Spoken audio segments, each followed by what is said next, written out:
Ang udong, talagang malapit na itong barangay yan, ay talagang masugid na nag-iikot na ang mga konsyehal at mga tatakbong kapitan, pangulaw. Pati nga ho yung kabila sityo natin, yung Apo Pipay, ay tatakbo din ho at nagtalumpatay. Nakita ko dun sa kabilang sa ibabang sityaw. Pwede ka hong kumandidato din yung Pipit Apaw. Bayo, basta gusto maglingkod sa ating barangay, pwede yun. Kaso lang, parang bastaws. Nakita ko nung nagtalumpatay. Bakit naman? Garne o sinyas nung nagtatalumpatay. Asabo garne.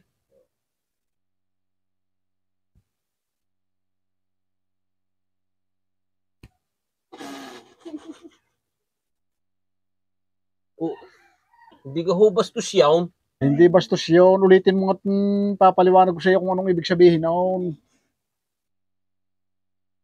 Yan, ibig sabihin niya sa inyong lahat, mga kabarangay, mga kababaihan, kalalakihan, pag ako'y lumusot, busog tayong lahat.